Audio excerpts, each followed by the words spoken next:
Good morning, everyone, and welcome to Career Launch Live. I am your host, Katherine McCord, and we have a very exciting show for you today. We have some incredible people. We actually have a substitution. We did have a guest that unfortunately had a family emergency. Sajad did. I hope everything's okay, Sajad. And so instead, Chingir Lee is going to be joining us today. I'm so excited about. We've got a fantastic lineup. So we have Tara coming on first, kind of bring her on probably a little bit early because I'm just entirely too excited about her being here, honestly. Michaela McCord following that with an awesome psychology segment. And then we're going to have Chingir, then we're going to have Savannah Bashara and LeVar Bennett. And what we're talking about today, guys, is solving discrimination in hiring. I want to make that real clear. We're not going to be just complaining and griping and moaning, okay? We're going to be talking about solving this ridiculous problem that has been going on for entirely too long. Now, you guys know me, okay? You know I love my facts. I really do. So the very first thing I want to do is kick this sucker off with some facts for you. So there's a lot of different types of discrimination in hiring, right? So there is ageism and there is racism. There is discrimination about gender, religion, against mothers, which seems very odd to me since we all have one, but it is indeed a fact. And we're going to be talking about different ways to tackle all of these problems. So let's start off with some facts. And my sources today are Harvard Business Review, Bureau of Labor and Statistics, and EEOC.gov. So those are my sources. If you want to look up any of the facts that I'm presenting and research them for yourself, I highly encourage you to do so. So first of all, one of the things that you hear about a lot is wage gaps, right? And I think that there are a lot of confusing bits of information out there on wage gaps. So whenever you see a wage gap, let's say between the races, for instance, when you see an average or a median, that's across all positions. Okay, so that's a little bit confusing. So what's going on is in like positions. So if somebody is in a like area, like title, like education, like experience, so on and so forth. So basically everything is equal. The gap between the races is actually minuscule. Okay, and the gap between women and men is about 1%, so 1 to 2%. So there is a gap, but it's relatively small and it is ever closing. Now, where the big gap comes in, this is kind of the frightening information, and this is very shocking for a lot of people that hear this for the first time, is that women and minorities are not getting to executive levels positions. So that means they're not getting to positions of actual power and actual decision making. And that's where that big old huge gap that we're always seeing comes into play. That's what completely throws off that average. It's nuts. So women and minorities make up over 65% of the workforce, but we hold less than 12% of executive type positions in a company of any real size. So in other words, not counting companies that we run and that kind of thing. So if we're not an entrepreneur, 12%. That is nuts. Okay, so just a little bit of information. Let's talk about age discrimination. So one thing to keep in mind is that, for the group of 55 to 64, 68% of those people are still in the workforce. They are still productive, okay? People are not retiring at 55 and 60 anymore. That is not a thing. So people are staying in the workforce longer. Even past 65, 28% of people between 65 and 75 are still participating in the workforce. So something to keep in mind, people are staying in longer, and those people do have value, and we're going to circle back to that in a minute. Mothers, folks, who get discriminated against all the time. Of mothers who have children under 6, over 66% of them participate in the workforce. These guys work. They're not lazy and sitting around on their bums. They're doing things. They're being productive in society. Okay. So this is something to consider. They're not just sitting around eating bonbons like they show you in those old shows, and we're not Peggy Bundy anymore, guys. We're all out here working and doing things.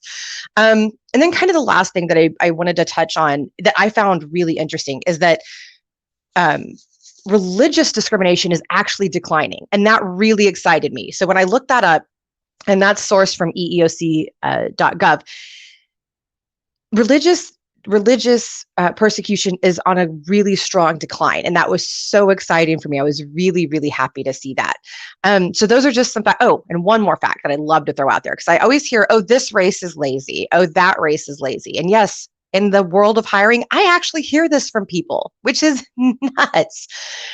But it boggles my mind, and I love to throw this fact at them. So according to the Bureau of Labor and Statistics, which keep in mind, they don't do studies and all that, they're just gathering actual data, okay?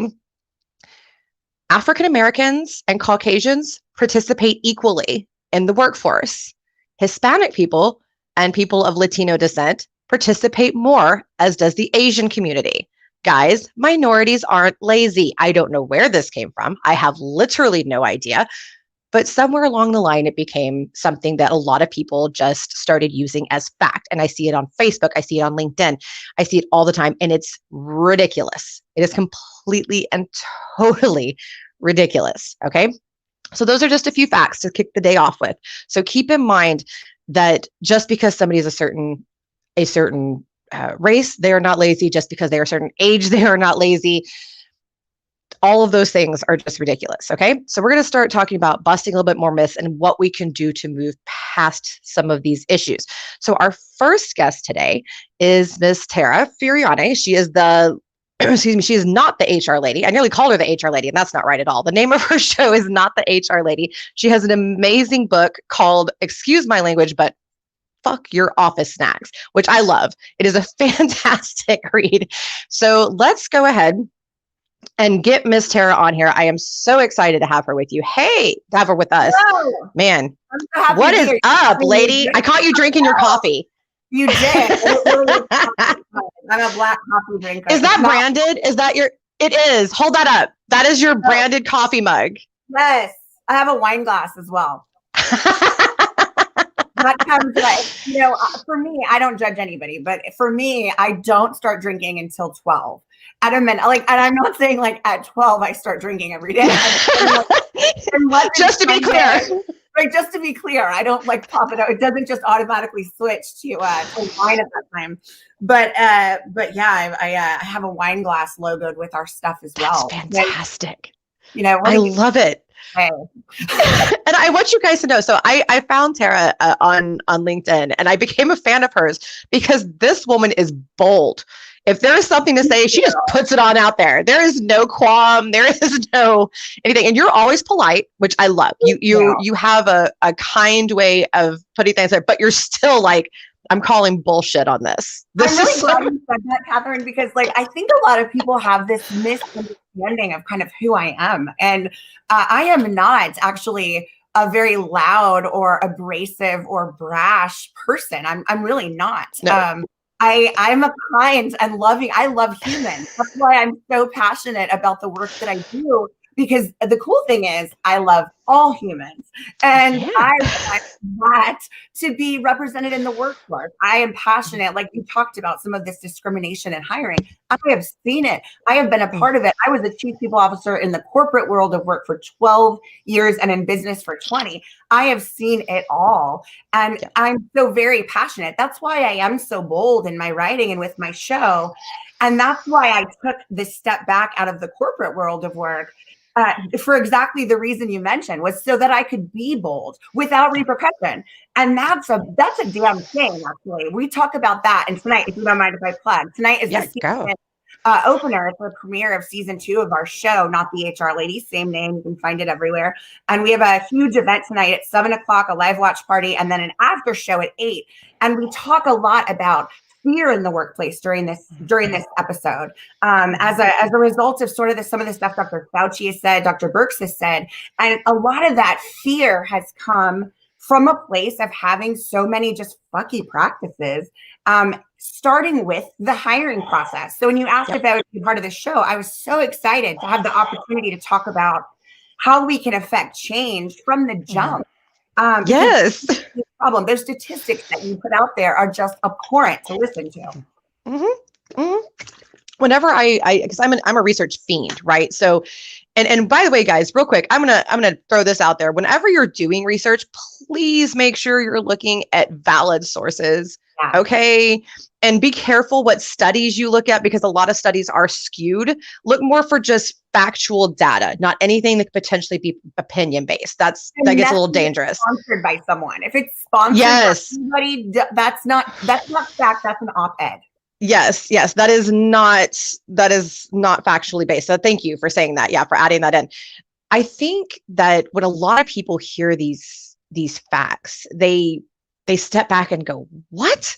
And I tell you, I had an interesting experience. So and it's not just that, it's learning what's going on. I think a lot of people are not crummy, but they forget that other people are. And so they forget that this is still an issue that needs to be addressed. For instance, I just had lunch with a wonderful human being named Veronica Kolobob. She is a local star in my area in the Treasure Coast. Fantastic person. And we're talking along, and she has all this wonderful insight. And we're talking about the importance of equality and all this. And I tell her story about an employee of mine. This was 3 years ago, who's talking about how, oh yeah, I can't go down this certain street where I live in Mississippi because on Friday nights because of the Klan meetings. Because of the Klan. She goes, the Klan meetings, and it's so dangerous just to go down that street for an African American that she has to find this obscure way home. Now, and yes. What? And that was Veronica's response. She was like, "How is that still a thing?" I said, "Yep." And until she told me that, I had no idea that was still. I knew that those weirdos are still out there, but I didn't know that it was still meetings. And they have a building. With their sign on it. It's not as it just can't be as prevalent as as that. I've seen stuff too, but I think they're emboldened. They've been emboldened, and regardless of your political leaning, that's just a fact. A lot of the white supremacy folks were emboldened by the leadership, kind of, passing off some of their peaceful protests as that, instead of calling them what they were, which were large rallies. Yes. But I think there's been a lot of emboldenment with displaying just levels of hate in a much more public way, because when it used to be acceptable, right? And I say that in jest and also in horror, back when it was acceptable to be hateful out loud. But that's the truth. I mean, it was put out right in front of us. This is whites only. This is blacks only. You can't go to college, woman, because you have a vagina. It just doesn't make any sense. Oh, God. It was hidden for a long time as we started to make progress, right? But then the last few years, we're seeing that sort of thing crop up more and more. Yeah. They used to hide in the shadows. Now, like you said, they're putting signs on them right out there. And so I think it is important, guys. The reason I'm bringing all of this up is to remind you that just because you do not personally see it doesn't mean that it's not real. Right. And Tara and I are both going to tell you from the other side. And just in case you don't know, I run a recruiting firm. I have for years. I worked in hiring even before that. I also am building out an anti-discrimination applicant tracking system. So my whole world is this type of stuff. And I will tell you, I still to this day will have companies tell me, I don't want a woman for this. I don't want a Black person. I don't want somebody over the age of 40. And for 45. And did you know, guys, age discrimination has lowered to 45? That's crazy. Ew, that's so young. I'm like, that's not horribly far off. What are you talking about? That's not old. No, that's not old. You're in your prime when you're 45. I mean, come on, guys. It's out by then. Barely an adult. Yeah. Wait, am I an adult by now? That's what, when I hit 30, I go, I'm starting to be an adult. I just had my 40th birthday, a month ago today, actually. And I still don't feel like an adult. And I have 7 children. I probably should. Someone here should be running the show. I don't know. Oh my gosh, I love it. And it's so true. And so just so you know, guys, these things happen all the time. And we see this. So, I want to talk about how to solve it. And I think it starts as early as making a decision as a company that certain things matter to you, and making that public and making it policy and taking action. right? That is 100%, in my opinion. Yes. Like, you can't have a diversity in hiring initiative. I haven't had enough coffee yet. That's okay. When you're thinking about like trying to put aside that accidental bias, you can't do that until you have committed to having an inclusive and equitable and diverse and a place where people belong workforce as like a motto. That should be your new mission statement. So like whatever it is that you do, that's fine. We know. Put that aside. We know what you do. Like, we got it. You're Taco Bell. Not hard to figure out. Then now we need you to actually show us and demonstrate to us what you're doing related to ensuring that people are paid equitably, hired equitably, that there's opportunity for folks, that there's options, that there's a path, a trajectory to growth within your organization for all people. And we want it to be actionable, right? Not PR, real DEI. Not just a PR statement. We're tired of it. We don't want words on paper. It has to happen. And to your point, you can't hire equitably if your company doesn't have an equitable stance and kind of motto and lifestyle, if you will. If you don't have a diversity, equity, and inclusion lifestyle at your organization, you can't have it in your hiring. You got to start there. 100%. And by the way, we had a comment from Michael, and he said, "I'm 46. I guess I'm out of luck." Yeah. No, you're not really. You're not really, but it does happen. If that's the case, then I guess they should lower your 401k retirement pullout to 45 then, right? Because Jeez. Yeah, just an idea. Like, let's just stop. We don't need Medicaid for all. We just need Medicare when we all turn 45, because apparently we're old and no longer unemployed. We're no longer employed.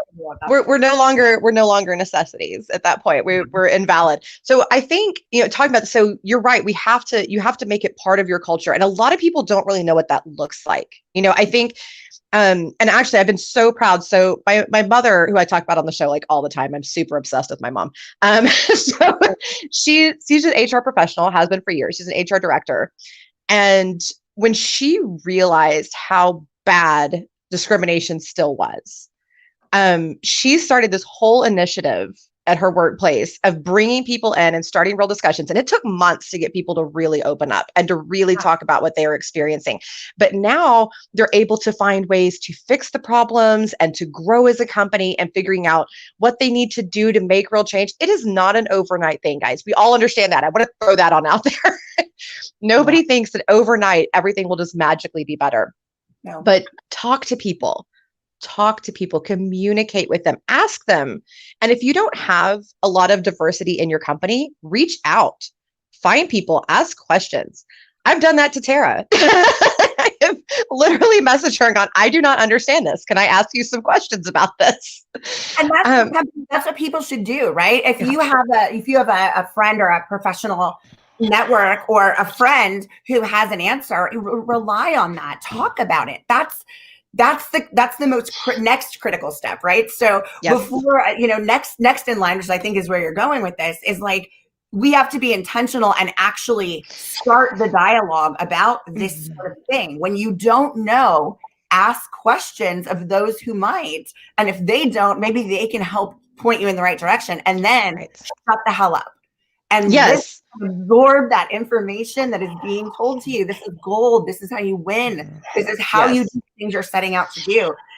Not talking about it is the antithesis of how you affect change. So talking about it and having these hard conversations, and it being okay with being wrong or not knowing or lacking proper education, but willing to seek it out, hear it, understand it, process it, and keep asking and keep doing the work. That's pivotal. Yes, 100%. And we had a comment from Stacy saying, yes, not overnight, step goals. And are you making progress? Yes, she's 100% on point. Set little mini goals for yourself that are daily, weekly, monthly as a company, and make sure that you're hitting them. And they can be little things, and getting people to communicate, like I said, takes time.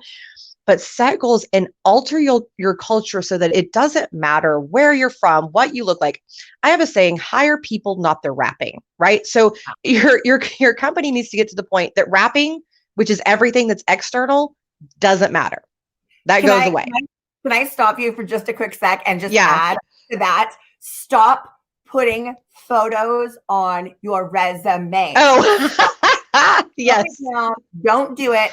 You can all go to LinkedIn or your social media if we want to know what you look like. Stop putting it on your resumes. Like, to your point, it doesn't need to be packaged in that capacity. If we want to help companies not be biased in hiring or make accidental discriminatory decisions, please stop doing it. Stop doing it immediately right now. I'm not saying you can't have some kind of imagery of some sort, but it shouldn't be of your likeness, because you want to be on what you bring to the table. Not because you're a white guy and everybody else is a white guy. Like, stop it.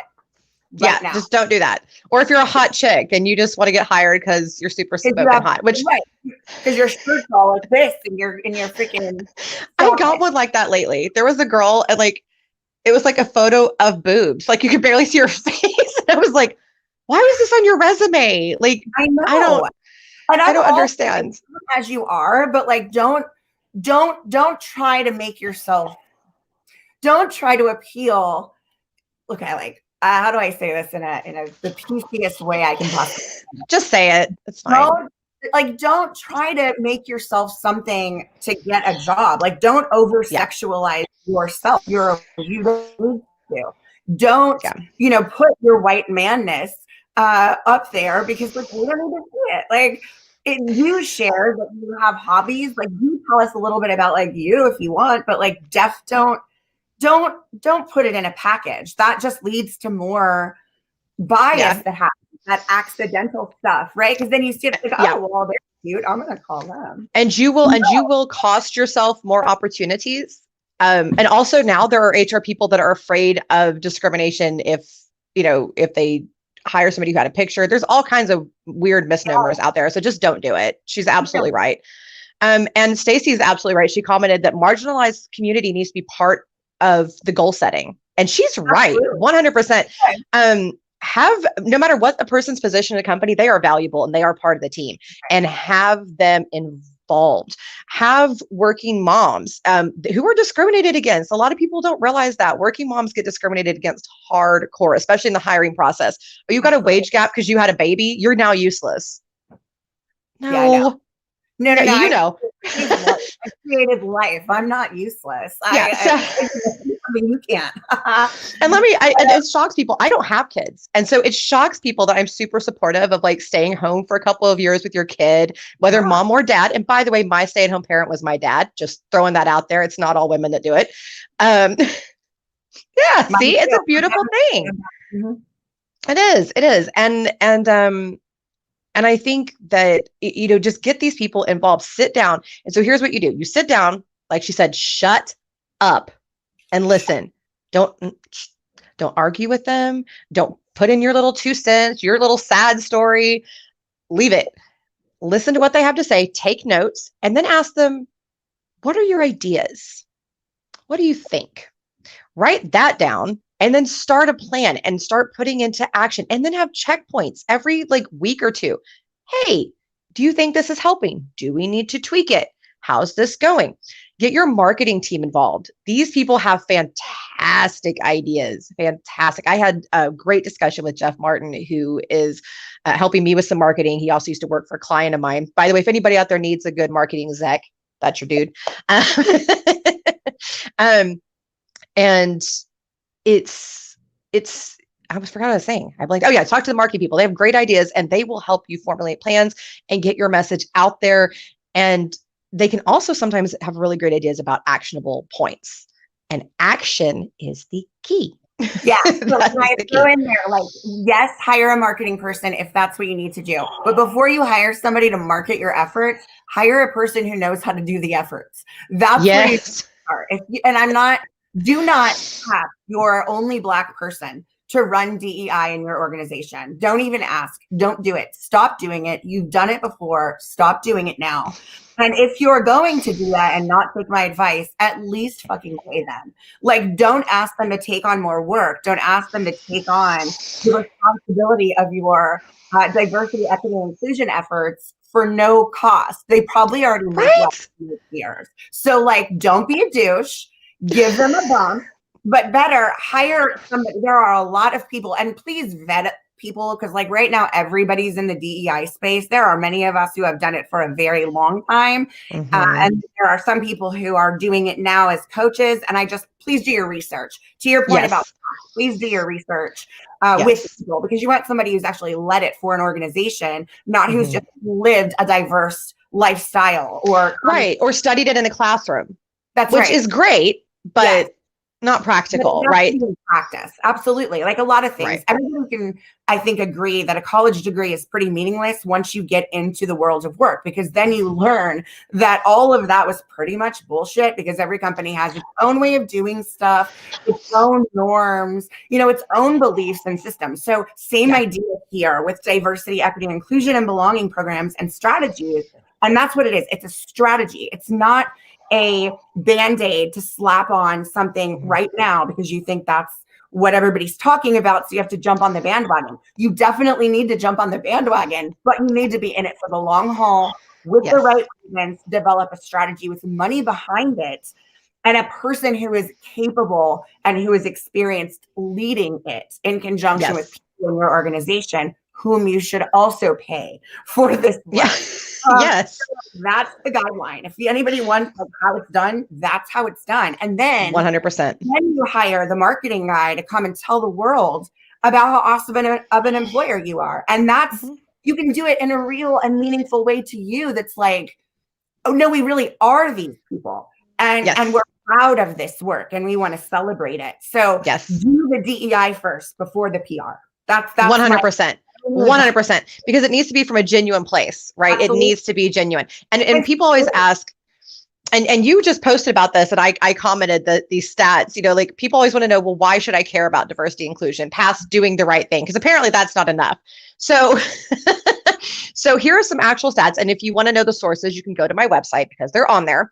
So having a good diversity and inclusion creates an average of 19% increase in revenue. Why? Because they are more tapped into more of your customer base. You get more diverse ideas. And when I say diverse, not just race, we're talking gender, we're talking age, we're talking sexual orientation, we're talking religious background.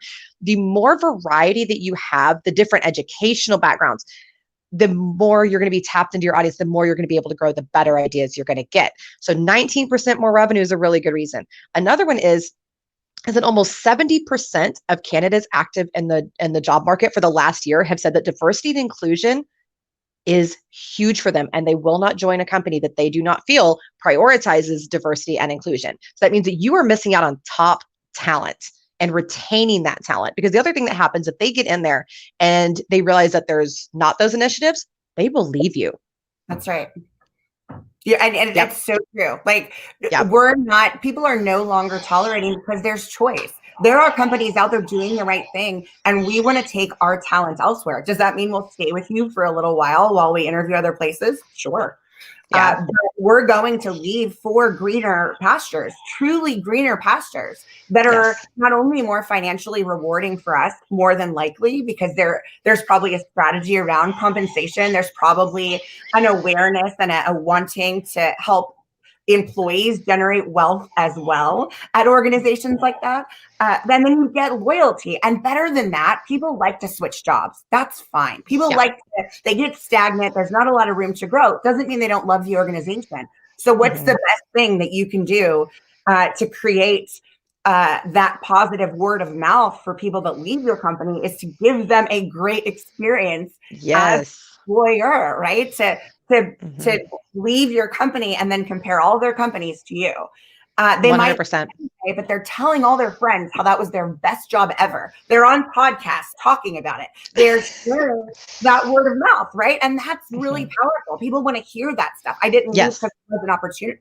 Because there was 100%, right? I left because there just wasn't room for me to keep growing, and there's just wasn't a thing, right? But leaving and still talking so great about it, like that is worth so much. If companies thought about the way that they market to customers, the same way that they market to employees and potential ones, current ones, and ones who've left, if they thought about a strategy the same way they thought about trying to get money from customers, trying to get that market share, if they thought about it the same way, they'd be wildly more profitable. And the smart ones are. Costco is a great case study in that.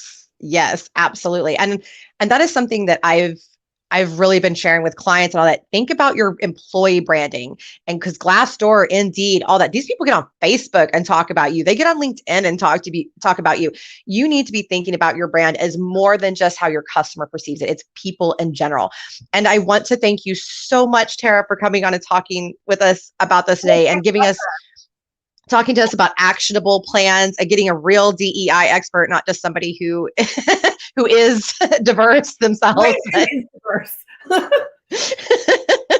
But thank you so very, very much. And tonight, guys, I'm going to be doing it. Please participate in Tara's watch party for season 2 of Not the HR Lady. It is at 7 p.m. Central Time.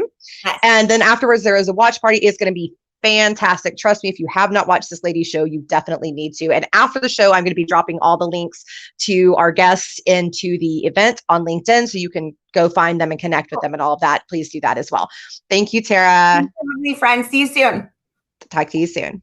All right. So next we have the one, the only Miss Michaela McCord. We're going to bring her on. There she is. Hi.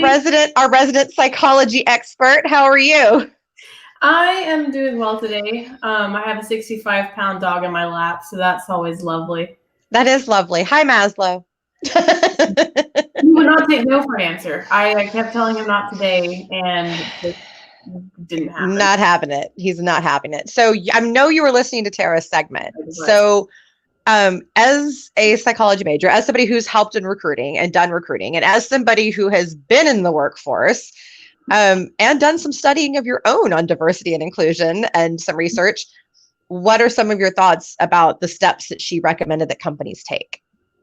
Remind me of specifically like some of the steps that. Okay, so bring in a real DEI expert, right? Not just somebody who is themselves diverse, and don't ask your one and only Black employee to do it, because a lot of companies do that.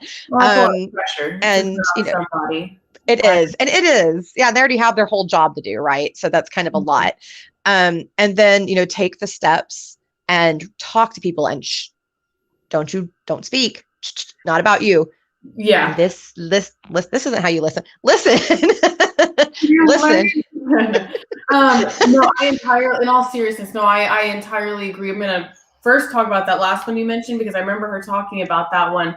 And that was actually something I was going to brush on today, is listen. Don't listen to respond like you were talking about. Listen to understand what their problems are, what they're facing. And if something happens and you unintentionally, I'm sure,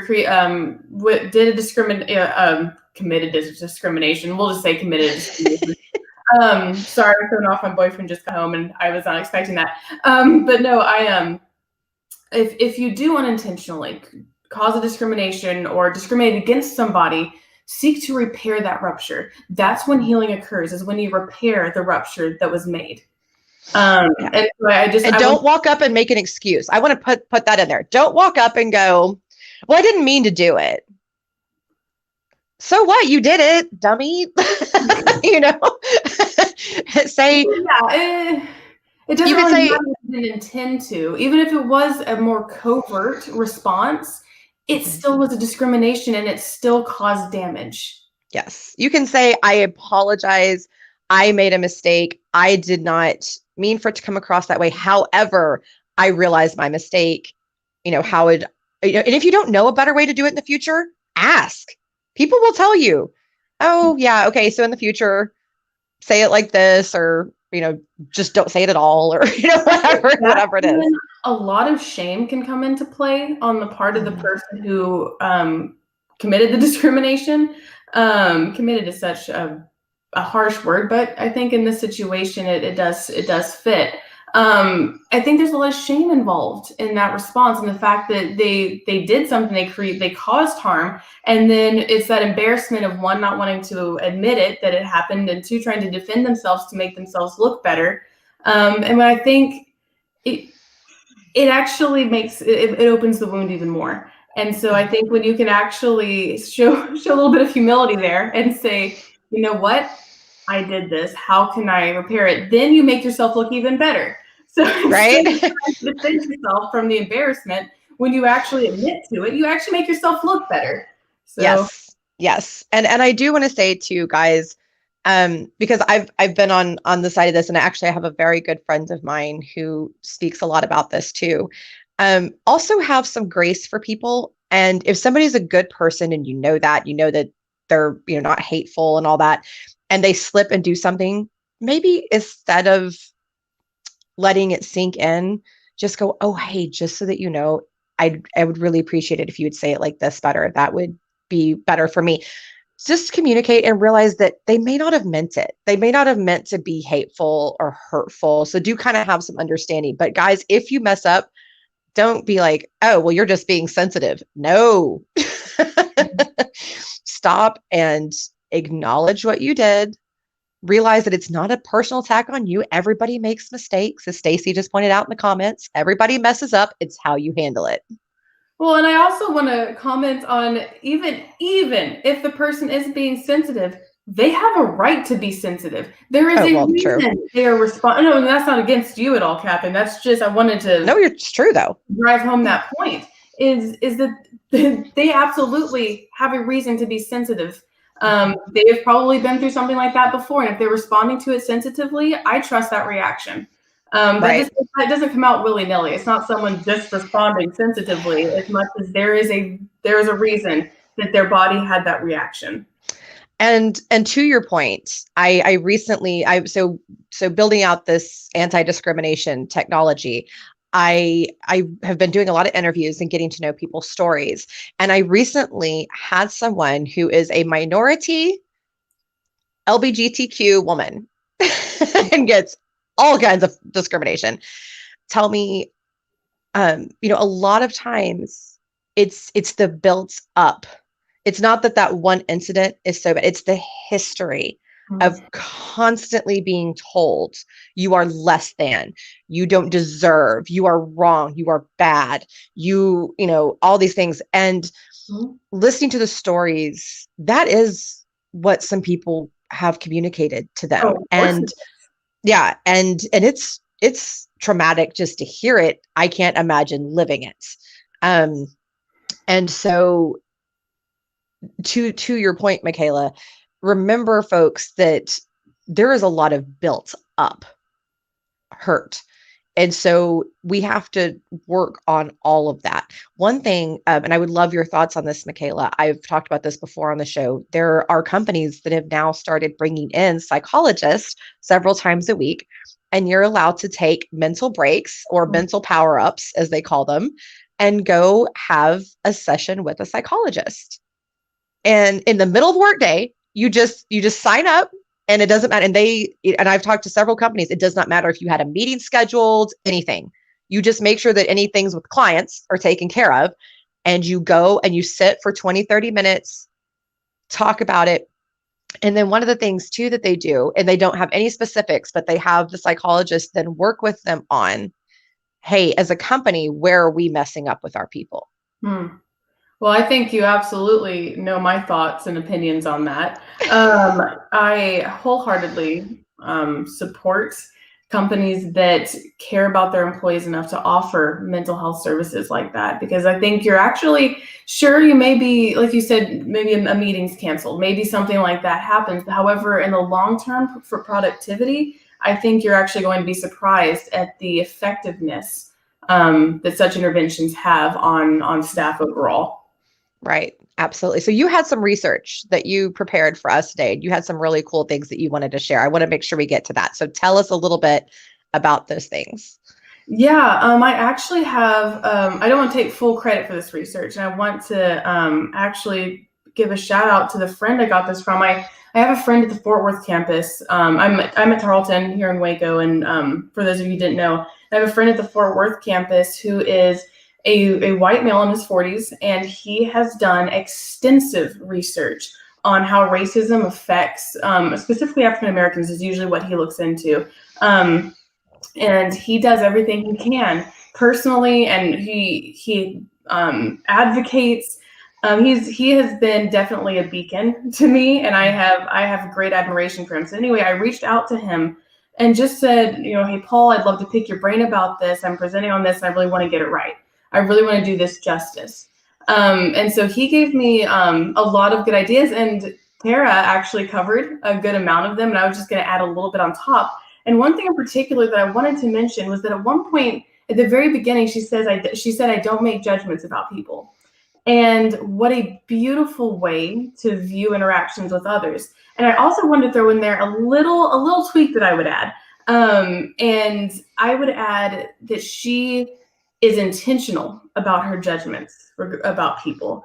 Right. And I think that is even more powerful, because as humans, we're going to make judgments. That is how our brains are programmed to make discriminations. And when I say discriminations right now, I'm not intending the prejudices. I'm very much intending discriminations to mean just noticing differences. So discernments. Discernments. There you go. Yes. Our brain is programmed to make discernments about different situations. And I want to use the example here of walking through, let's say, just grass. You're walking through grass and there's a garden hose. If you're very caught off guard by that, you're going to think it's a snake. You're very likely to think it's a snake and freak out.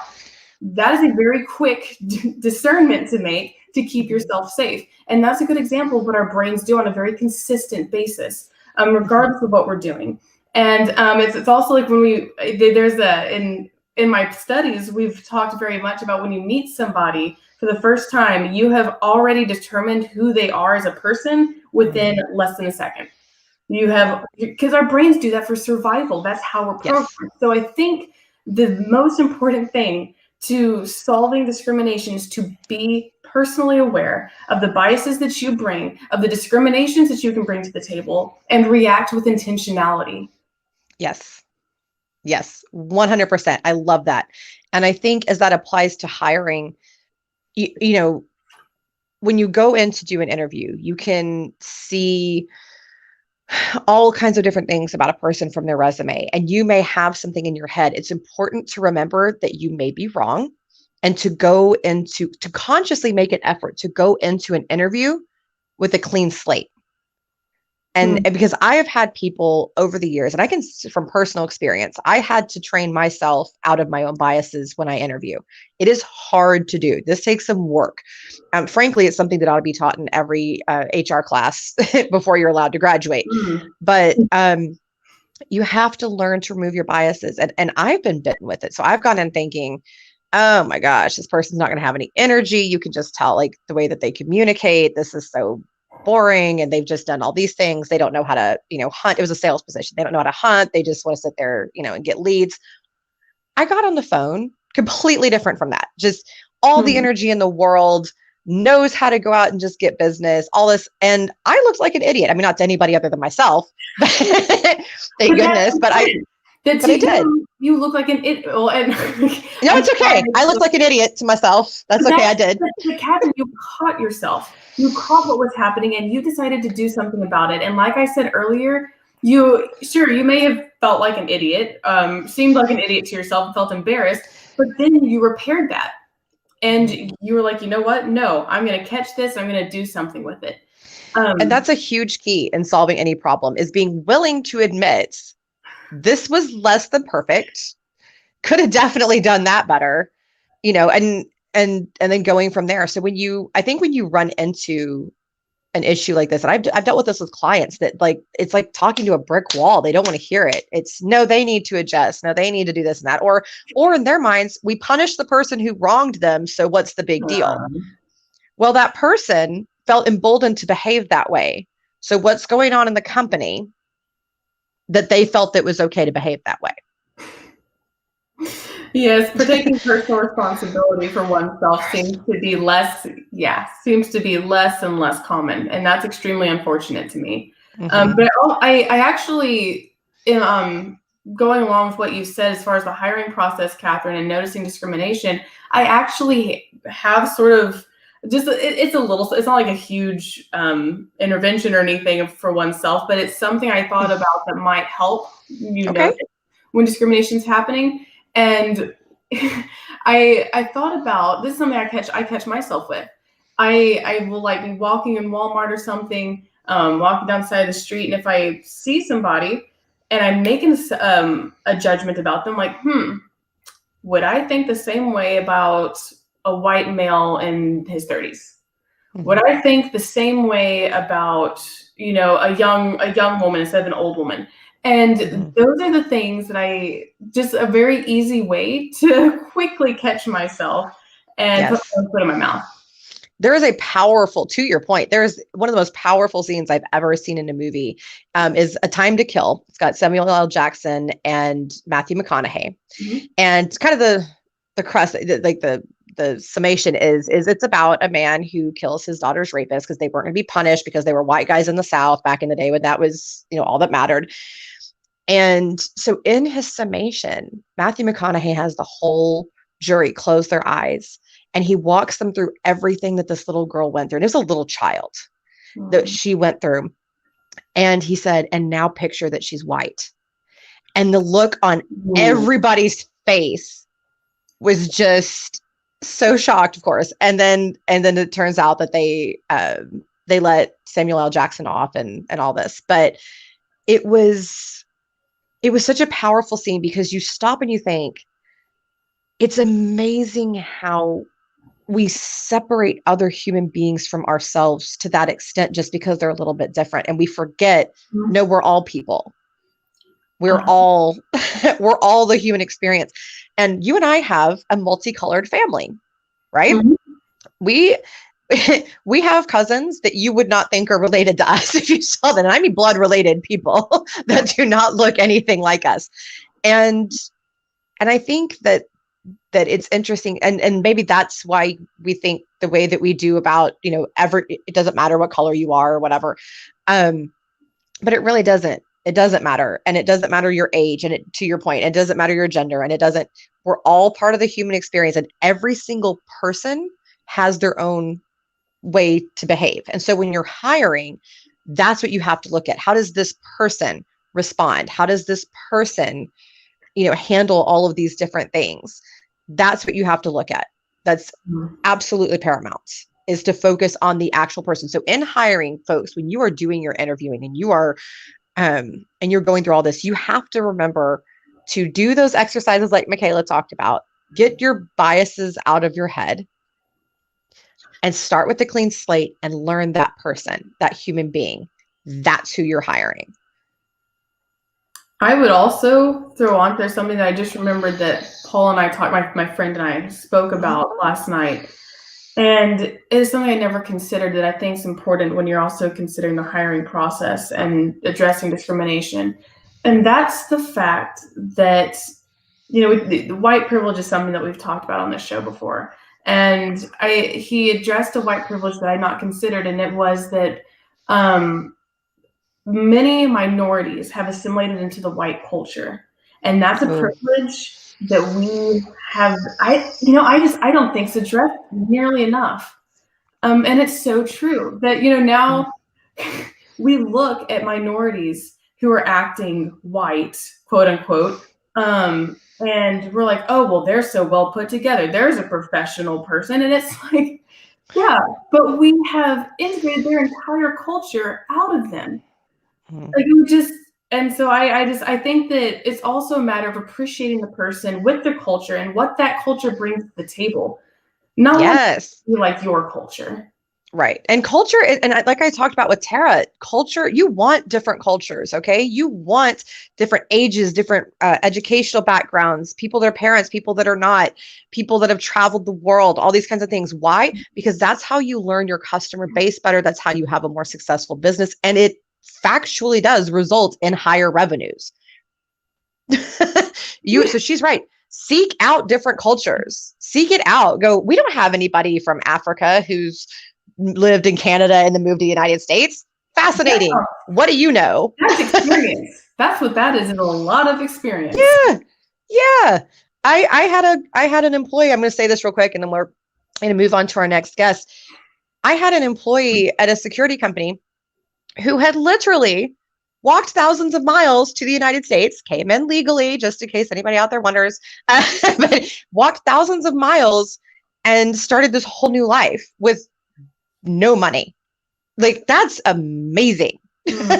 And the stuff that you can learn from somebody with that kind of tenacity and that kind of willpower is incredible. So go find people that have done all different kinds of things, had different experiences. We have an aunt who graduated high school in Papua New Guinea. Like, how cool, find people with different experiences and hire them. That's what I have to say anyway. I appreciate that. All right, lady. Well, thank you so much, Michaela, for coming on. We really appreciate having you as always. Everybody find Michaela McCord on LinkedIn and connect with her. She'd be happy to connect with you. And we'll say bye for now. Bye, guys. Bye. All right. And so next we're going to be bringing on a good friend of mine. And remember, we have a substitution today as Sajad Fazal is not able to join us due to a family emergency. Again, we very much hope that everything is okay. So instead, the wonderful Chingir Lee has decided to come on the show with us. I am very excited to have him on and very grateful that he decided to come join us last minute. So let's add him in. Here we go. Hey. Hello there, Katherine. Always a pleasure to see you. It's and, a you put a lot pleasure of pressure on see me. No pressure. I don't even know what is the size of the shoe that I have to fill today. Oh my goodness. So the gentleman who was going to be on was a research expert, but that's okay. We already covered research. We talked about that. We've got it covered. But we're kind of, trying to talk about solving discrimination in hiring, so we've all dealt with it and that type of thing. But I want to start with, so you have kind of an interesting backstory. We were just talking about people with fascinating backgrounds and how you need them in your company. So let's hear a little bit, if you don't mind, about your background and your history. Absolutely. I think the background is quite unorthodox with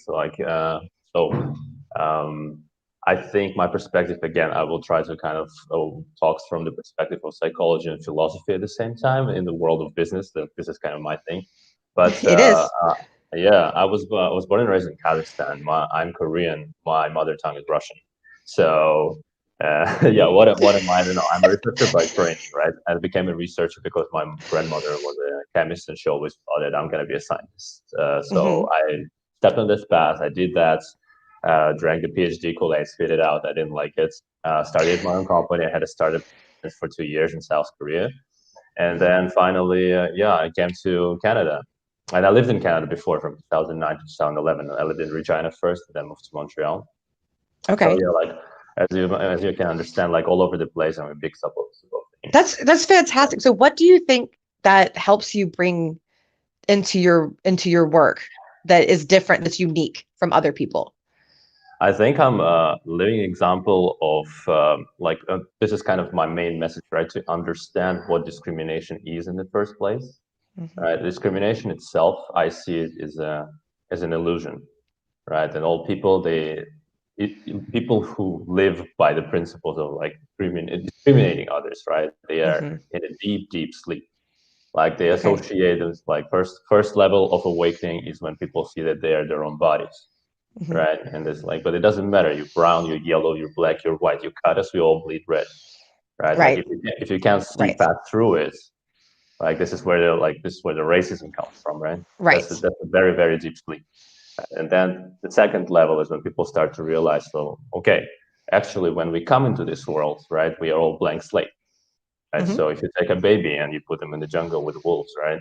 So the raising with wolves, right? The baby will think it's a wolf. Yep. So it's the same thing, right? You take me, is a baby born and raised in Kazakhstan, born in the Korean body, right? But raised in a like Russian Soviet kind of mentality, right? Yeah. So when people ask me like, who are you? Like, can you really define myself? Like, I'm not. Right. Yeah. Can you define yourself? Like, does this thing? So the first thing to kind of approach discrimination is to kind of approach it from this perspective. Can you really define yourself? Are those things defining you? Right? Because I've been coaching some people, and like one of my friends who I've been coaching, he asked me this question: how do I overcome this? When I come and they don't see me as a professional, they see me as a brown person. Like, and then as you know, like discrimination has a slightly different form here in Canada, like whereas in America is a little bit more open, aggressive. Yes. Canada is a little bit kind of hidden. Subtle. Yeah. Ninja style discrimination, I would say. Ninja discrimination. Ninja discrimination, that's what we call it.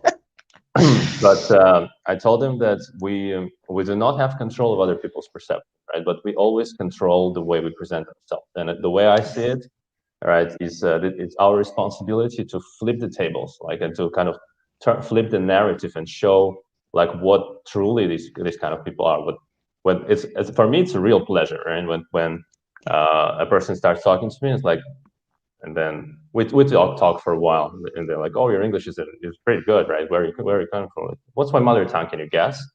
Right? And they like look at me like, "Oh, I don't know. Maybe you're like Chinese or Mongolian, right?" And none of that's right. Yeah. Yeah, and then I speak Russian, and then, like, everything is just, like all the card house of all the preconceptions they had is just collapses in a second, right?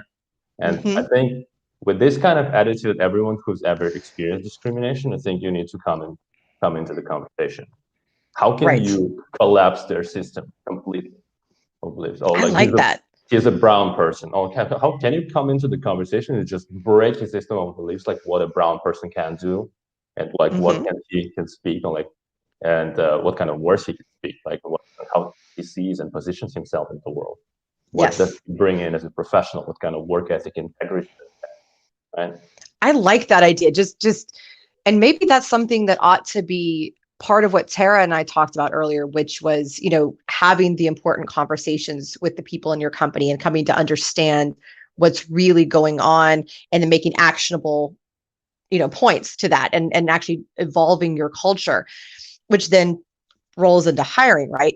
Maybe another part of that needs to be, how do we dismantle all the problems very specifically? Like, just really talk about, let's work as a group on dismantling the nonsense, and have people like yourself that are so surprising in their background.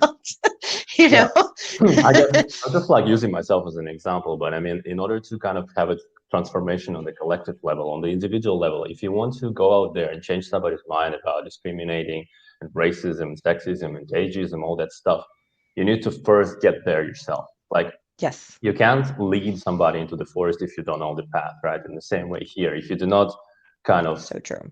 Immerse yourself to that depths of the inside of who you are, really, like way past all those things, color of skin, like culture, nation, language, all that jazz, right? You can't bring another person there to that level of understanding. Right. 100%. I love that, actually. And that's so true. You have to really learn the human being. I always use my saying, hire the person, not the wrapping. And that's what it is. Learn individual people. And in hiring, that's so important. And I think it's, people misunderstand what diversity means. I hear a lot of people that think, oh, we need to have 6 Black people and 4 Hispanic people and 3 Asian people. That's not diversity hiring, folks. That's not what it is. Diversity applies to so many different things, including backgrounds, to your point. So it's a matter of seeking out the different and changing our minds. We don't want all like. When I talk to so many companies and they say, oh, I need more of this kind. I want all salespeople to behave this way and all customer service people to behave this way. No, that doesn't do you any good. You want a variety to be able to work with the different types of clients, the different types of situations. You want variety in the person and the people and their backgrounds and their understandings, their talents, all these things. So when you're hiring, I think it's important to remember, don't just go for like. If you have 3 of this, you got those. That demographic's covered. Go get something else. Go try something else and try something different. What would you say to that? I would say, again, right, and I think most of your audience, right, are candidates, like job seekers, job hunters. Not this show. We have a lot of recruiters joining us, actually. Okay. Yeah. But for those out there looking for a job, right, I think education component is crucial, right? You need to go there. Yes. And right now, there's so much information out there that you can, like, why do we still have these stereotypes? Because we don't do our homework, we don't do our research. As you just mentioned with Michaela, right? Like, research is out there already. Like, companies that are diverse, they're doing better in business. It's not just good business, right? It's not just like human business. It's a it's a real business. It's money. Yeah, exactly. Yeah, they make That's more money. they're more profitable because they are diverse, right? Yes. So when you come into the interview, right, you need to know that you are not the person like, it doesn't matter because anyways, there are like two sides of the coin, right? From one, you don't know their hidden agenda. Maybe they are like feeling they're like diversity kind of. We need that one diversity candidate, right? You don't know that, right? But on the other hand, like again, you are in control of your own narrative. You're coming in as a person like, okay, you guys being diverse company, right, is having good business, and like, Yes. I'm gonna come in as a problem solver with creativity, with something you don't have, right? You are bringing in solutions that they need you. Yes. You need them, Yes. yes, but they need you just as much. You are choosing to. 100%. 100%. And I think that that's very important to remember on both sides as well. You need them, they need you. 100%. So let's talk about. So we've talked about kind of the human aspect of it, and that you need to have conversations, you need to have actionable points, you need to bring in a real diversity and inclusion expert, not just hire the one minority, just not put all that burden on the one minority employee that you have. On the technology side, so because one of the things that you run into in hiring, so applicant tracking systems, and for anybody watching that doesn't know what that is, that's like our CRM on the hiring end, right? So this is where we track all of the applicants, and basically any recruiter has them, and basically any larger organization has them, and they inherently create bias, right? And they will actually, a lot of people don't know this, about 25% of applicants don't actually get through because they don't have certain keywords or anything like that. And then once they're through, all it shows you is the resume. There's no other detail as to who the person is, anything interesting about them. It's just, here's a piece of paper that 95% of people don't even know how to write properly anyway, which is not their fault. Why would they? But so what are your thoughts about technology and how it may need to evolve to help with this type of thing, to help companies hire better? Well, first of all, like, very simple thing to do is and this surprisingly very few companies do that, right? Is to accompany more just you, like with this resume application, put a couple of questions there that will be qualifiers or disqualifiers. If you had your meeting out there and if you say, okay, for this requisition, right, these are things that the candidate absolutely must have and we can't tolerate anything else, right? Put it out there, right? Right. I think job description also. Like, I know that there are companies, like I sent you the link of the gentleman. He's running a very successful business. He is actually teaching companies, hiring managers, how to hire, how to recruit properly, how to interview properly, because people don't know how to do that, how to write job descriptions properly, right? Because job description itself, it should reflect, right, and should be very, very clear, like what is the job, what's in it for candidate, what's kind of the scope of responsibilities. Right. 100%. And first of all, I just want to throw this out there. Job description should never be any longer than about a 3-minute read, ever, and probably shorter than that. One page, 400 words. I don't know. Yeah, seriously, I've seen so many job descriptions lately that I'm like scrolling and I'm like, good God, what is this, an expose? What is this? This is so ridiculous. So I love that. I love your comment too, and I'm very pro having those questions as well. And having the ability to say, hey, highlight this. This is what matters to us. How do you fit into this? And I think not just skills, but also culture-wise. Hey, here's a little, 3 sentences about our culture. How do you fit into that? Yeah. So I think that's the trend number one that we're gonna see in talent acquisition world, right? People will understand that job branding will always be more powerful than the employer brand, right? Many people just like they just start to wake up, like, okay, we need to like position our company, we need to attract like better talent into our pipelines, right? How do we do that? Right. First of all, job branding will be more powerful. Like sometimes a person will say like, okay, this company, for the best talent, it always matters for them not only the scope of work but also the mission. Like, are they doing something that is like good for this world, or like actively aggressive against it, right? Right. So if they can't get this element out of the job, right, and they understand, okay, so this company, their mission probably not resonates with me very much, but the job itself is very interesting. For data scientists, I'm gonna work on this data set. For example, I'm gonna work on some complex algorithm, right? Like with the job branding is going to be the thing that attracts them, right? Right. 100%. Yes, 100%. Talking about another trend, and something that I really, really love. I talked about my experience recently, right? It's that companies start to implement slowly. That's another second trend. They start to implement as a first step this video interviews, right? Oh, yes, I love that. I I do. love that. People say like, So oh, cool. that's like, it's going to lead to more discrimination. You turn on the camera, you see the face, there's more bias, more grounds for bias. Like, screw that, honestly. You see the person, you see the, like, that's the only way to see the person, right? Because what you see on the resume is skill set. And this is Yes. just, it's not what you need. It's a toolbox of a person. What you need to see, understand Yes. who's in front of you. Their Yes. brain, whether they're gonna learn fast on the job, right, and to Mm-hmm. pick up the skills fast and general cognitive ability. And the second Yes. thing is their heart. Is it the person that you're gonna 100%. be pleasant to see every day on the work? Right? He can be like whatever expert, but if his personality sucks, you're not gonna tolerate him, right? Don't hire him. He's a potato. Don't be a potato. Exactly. And you know what's funny, and I hear people say that video creates discrimination too. I actually disagree.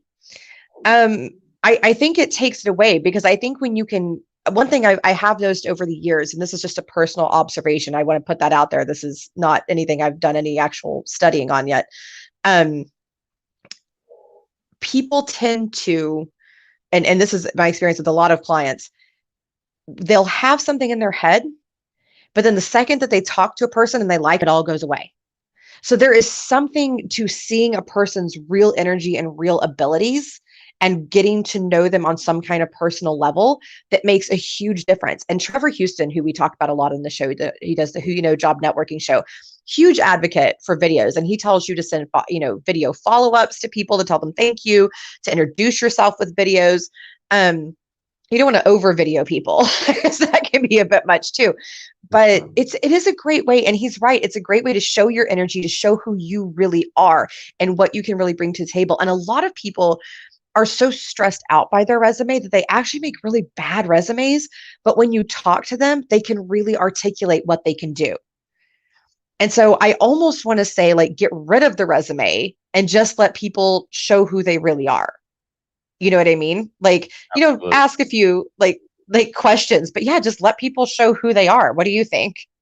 And I keep saying it, like, I think everybody hates me because I'm kind of an evangelist for this message, right? That a resume is a super poor predictor of success, right? You look at some people's resume, look at my resume. My resume is a mess, right? I mean, but can I get a job done? Absolutely, right? And Right. what I'm saying is, with these video interviews, first of all, many hiring managers complain, right? We get a lot of applications from candidates who do not qualify. First problem that you're going to solve with this, because it's hard to record a video. In order to answer 5 questions, 1 minute each, with infinite amount of takes, it took me 2 hours, right? Yep. And I put in effort in there. There are people who would say, like, I don't want to do that, right? And they're just going to give up, right? So these people who don't have resilience to kind of grind through this, right? They already disqualify themselves from the job. That's right? interesting. Yeah, I like that. Another thing, I worked with one, I had an interview with one manager from the event company, online event company, and she's saying, like, I can see right away, like, when this she's a sales manager, she receives applications from sales professionals. She says, I can see right away, like, I get an application from this guy, and he's sitting in the car, and like the car is shaking, and he is like talking, half looking, half like bubbling, everything. Oh my God. Like, I can understand, like, he didn't like even put enough effort into recording this video. So, like, would I hire him? No. Yeah, not at all. I like right? that. So it's not just getting to know somebody, it does tell you something about their work ethic and about who they are and what they focus on. No, I like That's the that. thing you cannot see on the resume. Yeah, and I'm with you. I'm with you. Let's get rid of resumes. Boo resumes. Most people. How ridiculous is it that that 95% of people, and it really is. It's just over 95% of people have no level of real competency writing a piece of paper that's going to determine whether or not you get an interview. That's lunacy. That is lunacy. I understand why they were around. I get it. I get that that's where we started, but I think it's time to grow. So I'm with you. I'm going to jump on that bandwagon. No more resumes. Boo resumes.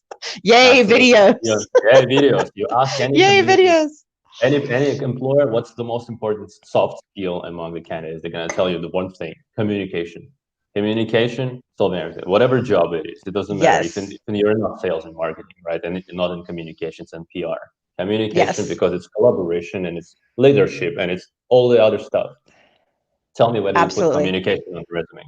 100%. Well, thank you so much, Chingir, for joining us. You have been an absolute delight. Thank you for filling in last minute. You were so gracious. Thank you for doing that for me, and for sharing your wisdom with us today.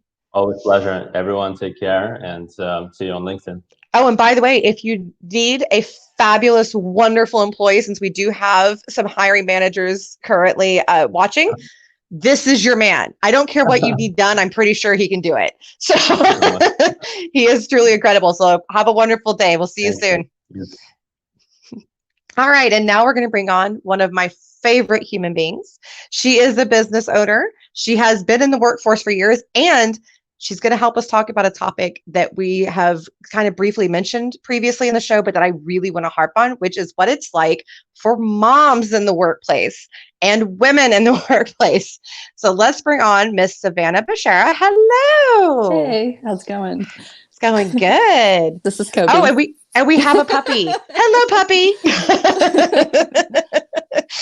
Okay, so you're in Austin, Texas. I'm in Austin, Texas. You are, which I love Austin. I just side note for everybody who doesn't know, I am, even though I live in Florida now, I am a born and raised true blood Texas girl through and through. And I am really excited to have you on because Savannah first of all, is a remarkable human being, and is always talking out about diversity and inclusion and has all the energy in the world. And by the way, I think you need to hook up with Tara and y'all need to do a show together at some point or something, because you two have such similar energy. But now you're also starting a business. I am. Yeah.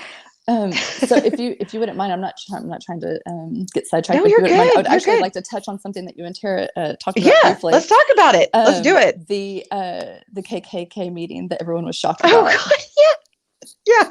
So that's our white privilege, right? Yeah, it is. That we're shocked about that. And if you know, there's not a single Black person that would be shocked about that. No, and actually that's what's interesting. So I was gonna say, Tara and I kind of got off on a whole other thing about that, but Don't worry, I'll bring it back up. Good, thank you. Yeah, thank you for circling back. We can't just bring that up and then not talk more about it. And not talk a little bit more about that. So actually that is something, it did shock me. And I've told that story before.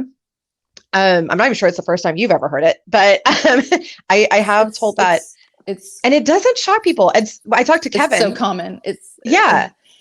We have a friend who does a show that talks a lot about open rant. Open rant. Yeah. And I love it. It's awesome. You get on there to say all the things you have to say about stuff. All of it. and all of the things.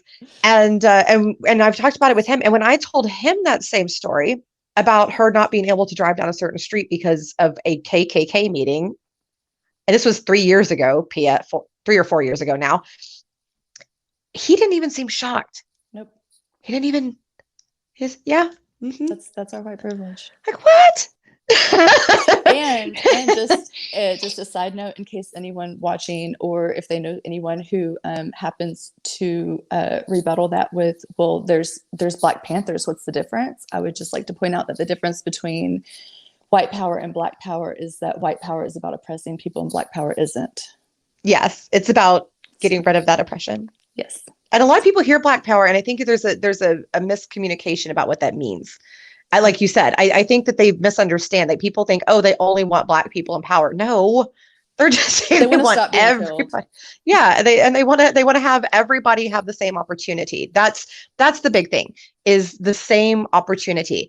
And yes, you hear stories that, oh, this person rose above and this person rose above, and let me tell you, I've done it, and Savannah's done it, and because women get it too, but we shouldn't have to. And minorities shouldn't have to. And older people shouldn't have to. That's ridiculous. It's lunacy. It's time to focus on real problems. Yeah, it is. It is. And so to that point, so you're a mom. You have a cute little kid. Oh, so cute. So cute. I love his sassy personality. He cracked me up last night when I needed it most. That little boy cracked me up. Because over the phone, he cracked me up. What do you think? I mean, do people treat you differently as a professional because you're a mom? Do you get flack about motherhood and business ownership and all of that? I wouldn't know because I mean, I haven't given them a chance. I went from being a stay-at-home mom and just decided, in the middle of a pandemic, why not open up a business, right?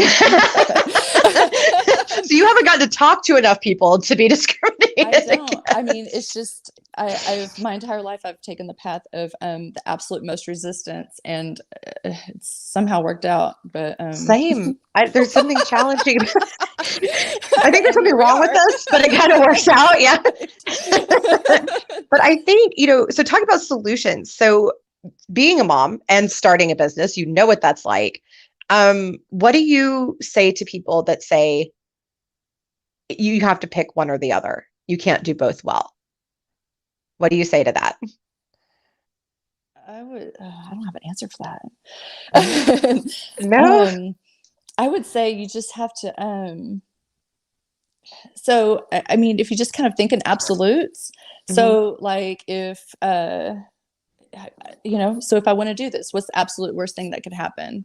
And, you kind of, think, well, okay, I could lose my house. I could, but here's the thing, your kid, you're not doing your kid any favors by playing it safe in life. Like and I'm not saying like your kids should absolutely be your first priority, but yes, we can't die, living life safe. That how unfulfilling. No. And ladies, I want to say, no, seriously. And women, please take that lesson to heart. I've heard a lot of parents, men and women, say, I can't because I have to think about my kids. I can't because I have to think about my kids. Well, your kids are going to benefit if you take a little risk and come out on top. Your kids are looking at you like you're their example. Yeah, absolutely. You can totally go for it. Why not? What's the worst that could happen? yeah. So if you're homeless, go live with your parents for a couple months and figure it out till you get a job. Like, I don't know what to tell you. It's not that serious. You're not going to be homeless on the street. It doesn't even have to be that extreme, but maybe just downsizing to an apartment. And then, there's always houses on the market. You'll figure it out. You'll figure it out. So in hiring, one of the things that we come across a lot is that people that have employment gaps are deemed as invaluable. So people with employment gaps, for whatever reasons, it could be health, it could be you took off time to go help a family member, it could be you needed a sanity break, it could be motherhood, which is where I was going with all of that, is mothers get this all the time. How dare you take time off to have a human? Ew. And then try to work. Ew. Like, what's this attitude that people have? So you get these employment gaps and then people deem you worthless.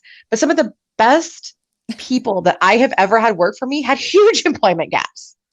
Huge. Oh, my resume is such a train wreck. And then, so I'm glad you mentioned that, because I actually had a 2-year gap where I was like 25 and I was a stay-at-home mom, but they weren't my biological kids. And so then I'm entering back in the job market and I'm like, well, I've been a stay-at-home mom. Well, how many kids do you have? Well, I don't have any kids. and we're no longer together, but I was taking care of too. So, No, it's true. And so these women, and then you get told, oh no, you were out of work for a couple of years. So, So what's the solution to that? Because to me, it's just, so I have this theory, and Shingir and I were just talking about this, that resumes are dumb. So dumb. They're real dumb, because I've worked with you. I know your work ethic. And that's back when you were a teenager. And my resume is trash. So mine's not that great. That shocks people. Take out the last few years. I mean, like the last, since I've had my company, obviously. Before that, and it's because I know I wanted to learn everything. Like I wanted to try different things. I wanted to do different things. I wanted to experience everything. And like you said, that's life. I mean, why not? That? Yeah. And so who knows what they want to do in 5 years, right. 20, like get out of here. Right. Yeah. I don't know anything when you're in your 20s. As to Tara's point earlier, I'm not sure I'm going to be a full adult till I hit 40. No.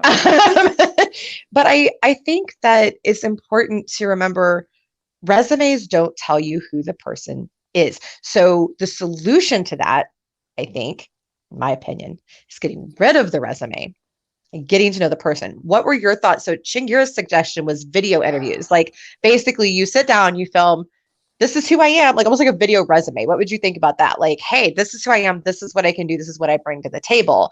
And then they're seeing you, they're hearing you. Would that help, or would it cause more problems? I think it would help. I feel, for me personally, I feel like finding a job became harder whenever computers became in play, because even though even though I hadn't necessarily stayed at a job for longer than 6 months, at least I could go in, hand in my application or resume. Nice to meet you. Da da da da. I'm so interested. I've always loved eating here. Whatever the job was, and you actually got that talk. So it's like by the time we were done with the conversation, I'm just kind of crossing my fingers that they don't really pay too much attention to the resume and more about meeting me. But then, as soon as it was like, well, we don't do all the applications are on the computer now. Well, then I'm just stuck with my crappy resume. I'm just stuck with it. How I look, which is nothing. Like, but I can really do stuff. I swear, and I am reliable. At least know who you're judging. Yes. And I do want to myth bust this real quick, because I'm so sick of hearing this.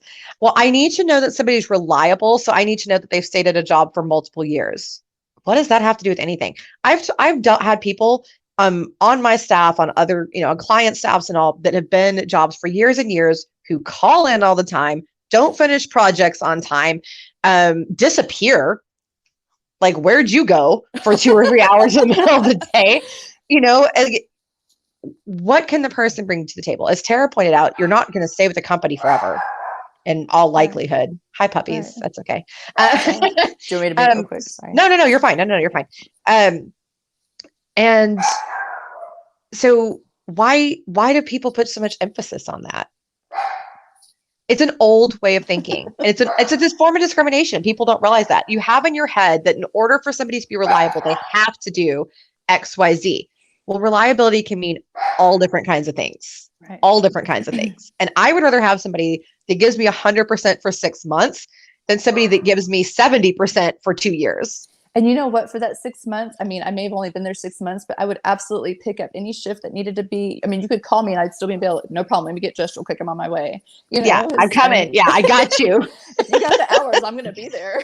Yeah, same. And I love those people. Like when I'm hiring. So I think that that's a big thing too, is so we talked about, talking people, getting to know people. I think this is the next evolution in hiring, is having people be able to present who they really are up front instead of just a piece of paper. Because you can't define a person on your piece of paper. You can't do it. You can't show who you really are on a piece of paper. That's ridiculous. So just being able to share. It's just unfair. Like, it's not fair that someone can't bounce jobs around. Like, they haven't found what they're looking for yet. What's wrong with that? Yeah. So what? Yeah, exactly. Now so when I did find what I wanted, now I've been doing it for years and years and years and years. Yes. Like you have to, I explored before that. Let that happen. That's okay. And you know what? I know older people that want to do that too. People think that's an age thing. I know people in their 50s and 60s who are amazing employees who do the exact same thing. Yeah. And I love it. I mean, I knew before I was ever, like whenever I was still in high school, that I wanted to be a hairdresser, right? But I just never went to school for it. And then, stumbled around life for 15 years. And then I've been in the industry now for 8 years. But here's the thing. Even if I could go back, I still wouldn't have just jumped into being a hairdresser, because I mean, all those experiences, all those failures, I mean, all that, I mean, it's so important. And yes, thank you for saying that. Yes, so your failures are important, and it's okay. And it's okay to just go out there and learn. Yeah. And I think that's another thing in hiring. When you're hiring folks, let me put this out there for you. Again, we're going back to diversity, because your experience and your life experiences helps create your diversity. Look at Chingir. He is an Asian person from Russia or Kazakhstan. Sorry. Like how obscure, but the things that and now he's in Canada. But the things that he's learned from that are invaluable. So getting people that have all these different backgrounds is so important. It's so important. So the next thing I want to really touch on you with, and this is one of the main reasons I had you on, because you and I have talked about these issues, is as women, the nonsense that we put up with in hiring. And I want to talk about some possible solutions. So one thing that a lot of people don't realize is attractive women are discriminated against often in hiring. People think that that's a bonus. A lot of times not. And I want you to stop and think about who usually does the initial interview. HR. HR is 90 something percent female. And a lot of people, due to their own insecurities, don't necessarily like when a more attractive person comes in. And a lot of times, actually, it's unconscious, is when I've kind of read up on things. It seems to be more of an unconscious thing. But attractive women get discriminated against. Then they go into one interview and a guy won't quit staring at their boobs. So they just get it so bad on both sides. And it's ridiculous. And then women I get asked, and women get asked more illegal questions, by the way, than anybody else.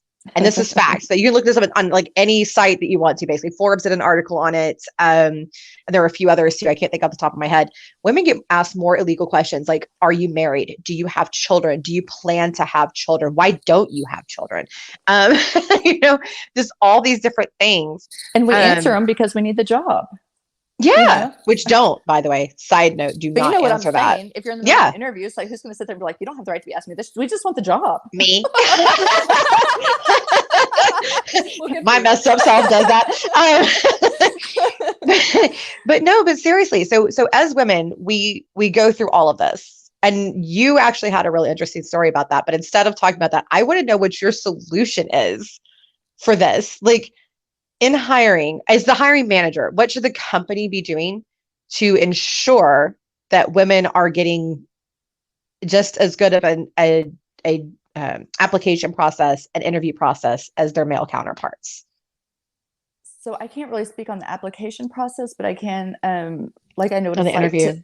In the interview, I can't really speak on that, but right. But it's like, I know what it's like to be in a job and then you get judged. If you, God forbid, you get a promotion or get moved up, right? You must have done something for that. And so to change that culture, like, how do you do that?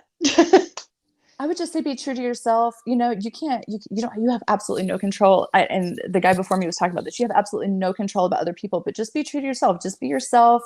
If people want to judge you, that's their business. But on the company side, on the company side, what should they be doing, do you think? Like, to just stop hiring white men. That's so you can't stop hiring white men. You have white guys need jobs too. Come on now. Just get them out of there. No more. Don't let white men run your companies. I think, actually, you know what? Actually, you know what's interesting? So I said at the beginning, the statistic that even though women and minorities make up over 60% of the workforce, we have 12% of the positions of power. So actually, as funny as you were being about it, I think you hit the nail on the head. I mean, I'm laughing, but I was being totally serious. Yeah, exactly. Like, have some diversity in actual decision making, because you know why? Then it trickles down. The whole culture changes. Whole culture will change. Yeah. When you put somebody that is a woman and or minority of some kind in power, everything else changes. And for the better. And again, you're going to increase revenue. You're going to have a better customer base. You're going to have happier employees because they're going to relate.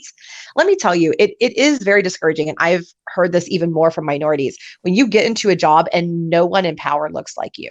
Yes. It's discouraging. It's like, well, I'm never going to go anywhere here. This is dumb. And for the love and you're of just God, going to check out. For the love of God, please stop saying that you don't see color as an excuse to be racist. Like, everybody sees color. Unless you are blind. You've heard people say it.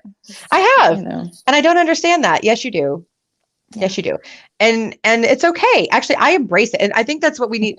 I've heard a lot of people say, if we don't see color, then we can't appreciate the beauty in it. We can't see that it's beautiful. Yes. I embrace everybody's diversity. Embrace it. Yes. Embrace these things. And I think that it is important to remember, as you're promoting companies, that will impact who gets hired on with you, because people are looking you up. Okay. They are looking up who runs your company. They are looking up the people that work there and what they're saying. And if they look up, let's say it's a Hispanic woman, and she looks up at your company and she sees 5 white dudes in power, she's going to go, they don't share my ethics. They don't value me. They don't value people like me. I'm not going to go work there. You are going to miss out on top talent by not promoting the right people. and by promoting diversity. And it's okay to promote a white dude. I'm not going to say like never promote a white dude, okay? Because some some of them are really great. But remember to promote other people too. And remember to look outside of the same. We were talking about this earlier. Don't just keep hiring and promoting the same. Look for change, look for growth, seek it out. Yes. Right? Period. And don't forget that people with employment gaps are still valuable. Good grief. Some of the best employees I've ever had huge employment gaps. I do. She does. And we're both entrepreneurs and we both do well for ourselves. Like, come on now, people. It's not the end of the world. If anything, it's an advantage because we had some time to do something other than work, even though being a mom is definitely work. Oh God, yes.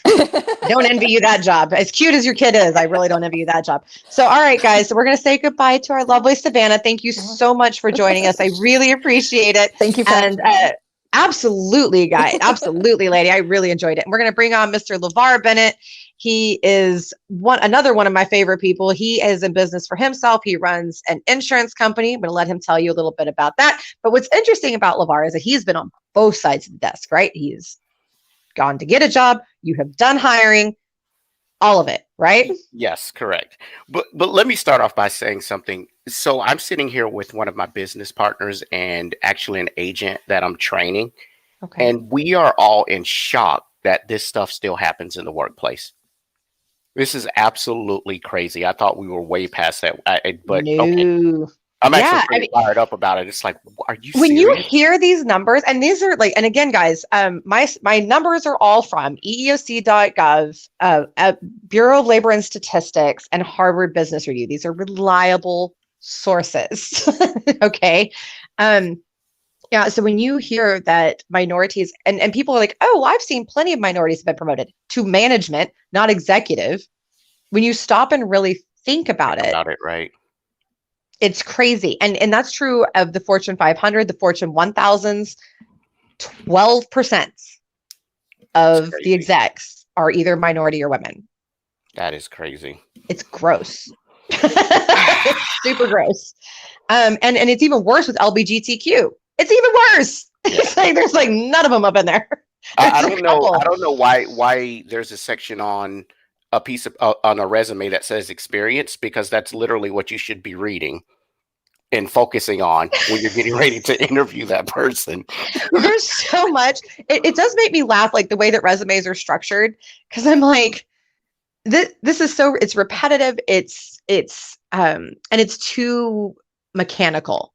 Yeah. You're not going to learn enough about a person from that little piece of paper. I interview without resumes a lot of times. I will just, especially like for sales or recruiting, things like that. I want to know who you are and what you can do. That's what I do too when I'm interviewing for sales as well too. I don't necessarily look at the resume. I want to talk to the person, get them in front of me. Right. Yeah. Let me see what they have. Let me see what they have to say. Let me see about this. So what's interesting to me is, and I wanted to kind of get your perspective on this. So it's shocking to hear some of this stuff, right? And we're talking about solving it and having, diversity and inclusion specialists come in, somebody who actually knows what they're doing. Don't just get the one Black person and put it all on their shoulders and not pay them any extra to do it. That's the dumbest thing I've ever heard too. It's like, okay, yeah, let me just be the guinea pig. Go ahead. Yeah, and they do it all the time. And it's so annoying. Do not do that to people, especially if you don't pay them any extra. Don't be cheap. Don't be cheap about it. So get a diversity inclusion specialist, but who really knows what they're doing. Listen. Don't talk. Listen to what people are explaining, create actionable points, and then change your culture from the top down. Right. So what I want to kind of get your opinion on, as a business owner, as somebody who manages, hires, all of that, when you're at the hiring stage, how do you communicate to the candidates, this is what we're trying to do? And this is our culture. This is who we are. Oh man, that's kind of a difficult one for me to answer. Because you don't want to say, hey, hi, you're Black. We definitely want you to work here, right? No. So how do you communicate that value, that it's important to you without being weird, essentially, about it? I guess I would use the more hands-on approach. I mean, that's a difficult one for me to answer. I would probably say when I'm interviewing, I kind of just want to get to know a little bit about their background. Right. And then from their background, if they say, okay, I did this and I sold this and I sold this. Okay, well, what did you used to sell? Well, I used to sell vacuum cleaners. Okay, you used to sell vacuum cleaners. That's pretty good. What's your pitch? Yeah. You And just know, get to know them. So you're just, saying the opposite. So make sure that talk to them and see if they fit in, and then just kind of take it from there. yes, correct. Would be your talk. Yeah. Correct. And I think that's actually right. I think that you don't need to make a big push about it and try to be showy about it. I don't think that's attractive to people in today's market. I think getting to know them and being personable is what's attractive in today's market. Yeah, I would say so. Now, have you ever experienced discrimination in hiring? Well, it wasn't discrimination in hiring. It was I was already in a position. I used to work retail. Okay. I won't name the company, but I used to work retail, and I excelled pretty quickly coming through the ranks. We've talked about this before. Yep. But the discrimination with me was I was always too young to fit into a certain job title. So basically what they would do is if I would be like the head person in a department or whatnot, basically what they would do with the person that is going to be my manager, they would bring them on to train with me to take the actual position. Wow. Yeah. Yeah. And Wow. then when I left the department to go do something else because they were already trained in that position, they would not work out or be let go. Oh, can you come back and train this person? Like, why don't you just put me in? Oh my God. That is so ridiculous. And actually that does have to do with hiring, because they're bringing in people that were less qualified just because they had something in their head that you had to be a certain age. Correct.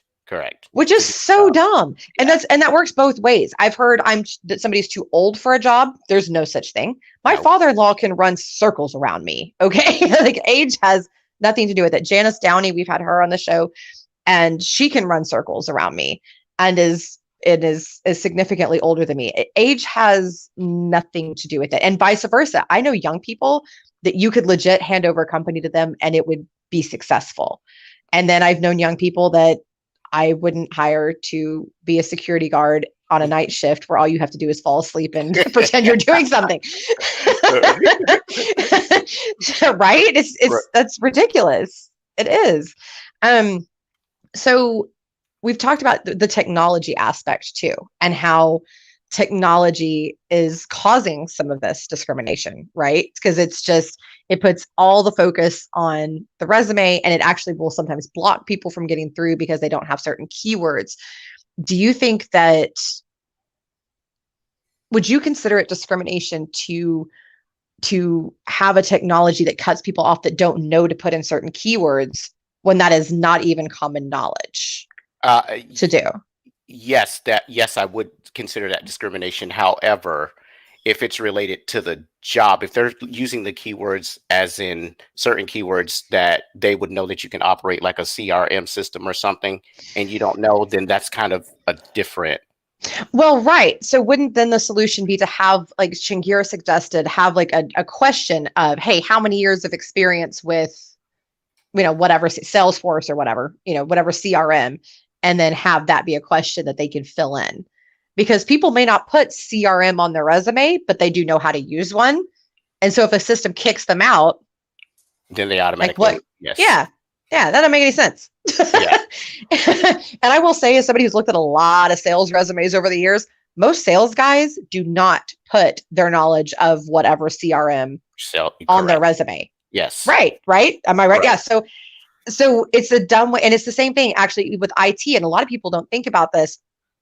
IT people know so many different technologies and so many different languages that they'll put a lot of them, but not all. So just because something's not on there doesn't mean that they don't know it, or they haven't seen it or whatever. So it just having a technology that automatically boots people out for not having certain keywords just strikes me as dumb. Well, that is, but would it be different though if it was like structured and when you're applying for the job must have working knowledge of this and must have working knowledge of this, so that kind of cuts them off before they even get in the door. Right. No, and I do think it's important, like again with the accuracy of job description and things like that, and then to have the question of, do you know this? Have you done this? Right off the bat. It actually Indeed does a good job with that. They have an option when you post a job with them to have questions like that. how many years of experience with this, things like that. I think it's genius solution to that problem. Yes. So then the other aspect is, so you get people in the door and now they're starting their job, right? Because I've heard a lot of people say that the first time they experience discrimination is in their training period. And that they're told, oh, well, like Hispanic people, do you know, how well do you speak English is one of the first questions that trainers will ask them. And I've had some of my Black candidates tell me that somebody literally said, well, do you have reliable transportation to work? You know, I don't know what kind of car you drive. But only asked them, didn't ask anybody else that same question. So when it comes to training and selecting the trainers, how would you select a trainer and make sure that they understand what the company culture is? Is there any additional, like what qualifications and then what kind of training should the trainer have? Well, I mean, man, you're asking stuff that I don't run into. You're asking a lot but you know training so well. So what's important to you? I mean, you're asking questions you're asking stuff that I really don't run into a lot. I mean, I guess the trainer would, and I guess being bilingual is not even the right answer as far as that goes. I mean, again, you're asking questions that I don't really run into. Just stop and think, like, because you do training. Right. So if you're moving somebody into a training position in your company, why do you pick them? Because they're obviously good at what they do, and they have the ability. They've passed the training courses that I put them through. So I would say if you're passing the training courses that I put you through, you're excelling, you're doing very well. Then, go ahead. So then the next step is it important to you that they reflect your company culture in their training? Yes, absolutely. Well, that's what I'm asking. Yeah. So they need to reflect your company culture, right? How would you handle it if somebody came to you in your company and said, this dude over here, your manager, just discriminated against me and said something rude or made a slur? How would you handle that? Well, the first thing I would do, I would have to do an investigation for number one. I mean, I would want a written statement from both parties as far as what happened, and then obviously get human resource involved and make a decision from there. Right. And let's say it came out that this was a problem, and we're not going to get into how you discipline the person. That's not where we're going with this. How do you, because we talked about earlier in the show that's ultimately a sign that person thought that they could get away with it in the environment, right? That they thought for whatever reason, this behavior was okay. So how do you then go back and check and say, okay, we need to make an adjustment? Well, the first thing I would do is if they felt that it was okay, it was obviously something that they've seen or heard before within my company. So that would actually start with me. I would have to question what I did and what I'm saying and what my downline is saying to that trainer, or my management is allowing to happen, so that to allow that trainer to think that it was okay to say or do that. 100%. And that's what I was like, the personal responsibility element and saying, whoa. Hold on, where did you get that from? That didn't come from me. Why did you think that was okay to say? That's not it. I think that's, and in fact, one of the times that I had somebody walk up to me, and I was actually working for a company at this point. A gentleman walked up to me and said, I don't want any Black people for this role. Just walked right up and said it, like out the blue. And I was going, no, that's not it. That's not how we talk about this. So I went to the management team. And they said, this was their response. They said, oh, he just does stuff like that. But you allow it. Yeah. I was like, first of all, no, that's not a he just situation. Right. He just violated a federal law. Lawsuit, number one, but go ahead. Yeah. And also, ew. But then why are you so okay with this? Right. Why is this a thing? To how do they feel that it's okay for them to do that? They must have picked on it from upper management. Yes. And so when that happens, I think it is important to do exactly what you said and say, whoa, we need to go back trace it from the top. And like you said, it starts with you, because it always starts at the top, right? Building a culture starts at the top. Whoever that is setting the pace for everybody down below. Yeah. And so you have to start there and then work your way down and go, where is the disconnect? What is happening and how do we fix it? How do we implement that? Would you think it would be a smart idea to bring the whole company together and have everybody talk at some point about, hey, what are you experiencing? Or would you keep it just leadership? I don't think it's a good idea to bring the company together. I think it would be a good one-on-one thing, because if the company's together and somebody within the company is doing it to somebody that's sitting in their room, right, that person's not going to come forward and say, hey, A said this to B and C. You know what I mean? Right. Yes. So thank I think you. it would be a one-on-one coaching, not a coaching session, but a one-on-one interview with everybody. Hey, what's going on? Did you notice this? Have you heard this? Has anybody made you feel uncomfortable? Right. And you might have to have those conversations a few times because people are not always comfortable, but I think you're absolutely right, because people make that mistake. Like, well, I got everybody together so we could talk about it. Well, okay, for instance, as a woman, if somebody over there is sexually harassing me, I may or may not feel comfortable talking about it in front of everybody.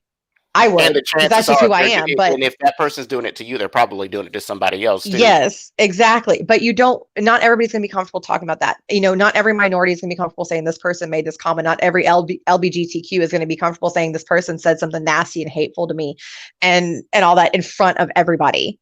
Correct. So the one-on-one, give them an opportunity. And maybe even, I've heard of some companies, and I want to kind of get your thoughts on this, that instead of doing where it's face-to-face, they give it an opportunity for anonymity. So like you can send a masked email or something like that, or drop a note or whatever, and then they don't know who said it, but they know that it's going on, so they can still fix the problem. So it's not about punishment; it's just about changing culture and giving people a chance to do it where they don't have to feel embarrassed. What are your thoughts? I think I think that would be option B. I think option A is a one-on-one interview, so you can see that person's reaction, because a lot of times you can tell if they're being honest when they're saying it.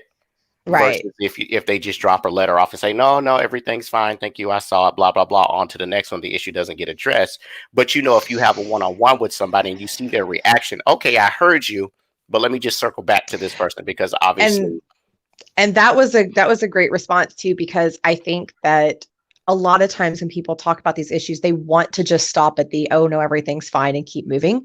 But a lot of times usually everything's fine. And when somebody says that, it's not fine. But it's not exactly. Yeah. So you need to, okay, well, but I did notice that you responded to this question and that you kind of made a face. Are you sure there's nothing you want to share with me? I am here for you. I want to help you with this. And just make sure that they understand that this isn't about pointing fingers or making a public case. Make sure that people understand that they will be protected, that this is not about making their lives any more uncomfortable, but that you want to fix the culture and fix the company and be better. And that's what this is about. Another option too could also be like a telephone line. Yes. Yeah. I've seen that a lot. Yeah. I like that. Yeah, I do. Where they can just report it there versus. I think it's just more personable than I don't believe in the only thing wrong with the telephone line is the way some companies do it. I like the general idea, but the way some companies do it is that they monitor that phone line, and so they can tell who placed each call and when they placed the call. And I'm like, ugh. Yeah, that that's not good, folks. That is not going to encourage your employees to be honest if they feel like you're spying on them. Okay, that is not going to create a culture of honesty, and that's what you want, is a culture of honesty. You want people to be able to talk to you, to be able to be open. And so when you say you have an open door policy, really stop and think about what that means, because that doesn't mean I want to hear all the hot goss. Okay. Right. No, that ain't it. That. Yeah. No, first of all, I don't want to hear it. But second of all, that's not what it means. It means you can come in and talk to me. There will be no repercussions and I will help you. Yes. That's what that means. Which everyone of my, yes. Agreed. Yes. And it should be the same thing, P.S., with applicants. There should be some sort of message given to them, I think, that says, hey, if something jacked up happens to you in our process, please come to us and tell us what has gone on. Please let us know what is happening. No, I think a survey or something after the initial interview, whether they're hired or not, would be a good example. 100%. Do you feel that you were respected during your interview process? Question number one. Were you respected? Were you given dignity? That type of thing. That is absolutely paramount. 100%, I think. Yes, ma'am. I think so. Treat people with dignity. What a novel concept. That's weird now. I know, why is that weird? But people, sometimes you say that kind of thing and people look at you like you have lobsters growing out of your ears. I'm like, why? Yeah. This is so common sense. Like, just treat people as other people. And you and I don't always agree on everything, but there is an open communication. We can talk about politics and all that kind of stuff and just dive into how we think about it. And that, folks, that's kind of what you need to realize is it's all the human experience, right? LeVar and I are from completely different worlds. We have completely different backgrounds.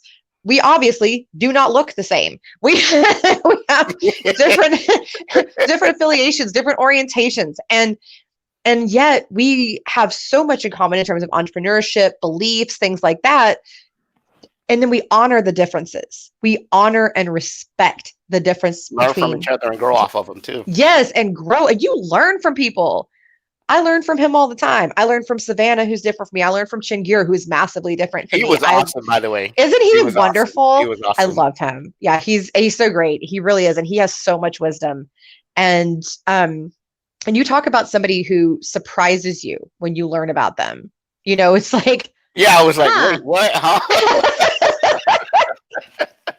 I know. And I love Tara and the way that she communicates so openly and honestly. And she opens up her whole life. Like, she puts it. That's Tara. Tara, yes. That's Tara. Yeah, she opens up her whole life online and just shares because she wants people to understand they're not alone and what's going on in the world, and comes from a place of love and wisdom. And I think that is so important. So important. But anyway, so that was my little tangent. But again, so learning and coming from a place of understanding is crucial. And I like what you said about giving them about the one-on-one and the importance of the interaction when you're having the difficult conversations. Yes. I like that. And especially the one-on-one aspect. Your company and your associates represent you, so it should be their company as well too. So if they're hurting, then most likely your company's hurting in some way, shape, or form. 100%. That is some great wisdom to wrap this up with. So thank you so much, LeVar, for joining us. I have enjoyed it. Oh, I'll see you soon. I'll see you tomorrow on our Success Champions meeting. Yes. Bye. All right. Take it easy, man. Okay, guys. So as we're wrapping up, and I want to thank all of my wonderful guests, Tara Furiani, Chingir Lee, Michaela McCord, Savannah Bashara, LeVar Bennett, who we just had the honor of speaking with. They've all been wonderful. And I want to kind of wrap this up for you and kind of cover what we talked about today. So yes, there is very real factual discrimination that happens. That is ageism, discrimination against LGBTQ, racism, gender, discrimination against mothers, again, which is so odd to me since we all have one, but it's very true. These things are real. They are factual. And just because you don't see them doesn't mean that they're not real. I encourage you to get outside of your comfort zone and go find new people to talk to, find interesting content on LinkedIn and connect to those people and ask them their stories, ask them their backgrounds, ask them so many questions and get to know them. That's how I meet all of these wonderful people that are on my show. I go out and I find them. So I encourage you to do that. But to sum up what we talked about. So yes, these things exist, but you're going to start with, when it comes to the hiring process and solving it, you have to start with company culture. A lot of people just want to say, oh, we've got to change this about HR. We've got to change this about our job descriptions. No, it starts with the company. So get yourself a diversity and inclusion expert, somebody who really knows their stuff. Really research them. Make sure that they're the right fit for your organization. Make sure that their energy matches your company.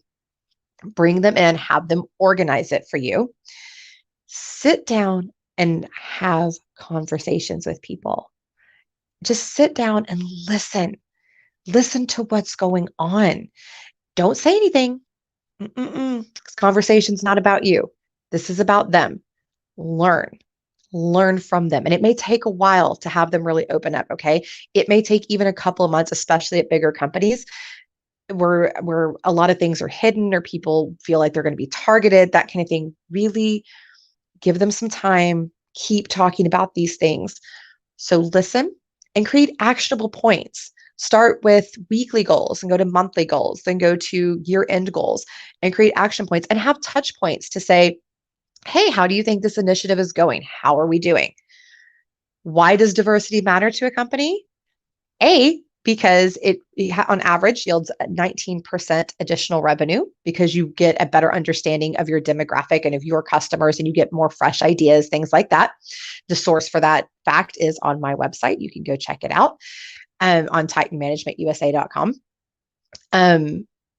It also is important because almost 70% of candidates are saying that they will decline a job offer if they do not feel that diversity and inclusion is important to a company. So you're going to lose out on top talent if you're not doing this, folks. This is paramount. And the other thing is your brand.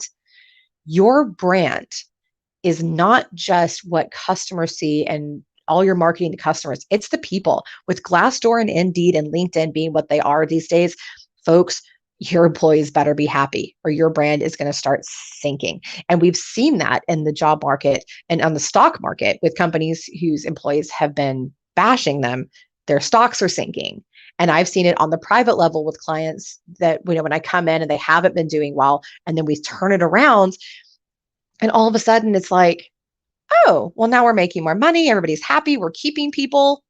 Who knew, And it's not about hiring X number of this race or X number of women or anything. It's about really and truly, it's almost about it's about embracing all those things and then saying, but the wrapping doesn't matter. It's who you are. That's who we want. We want who you are, not what you look like, not what you prefer, who you are.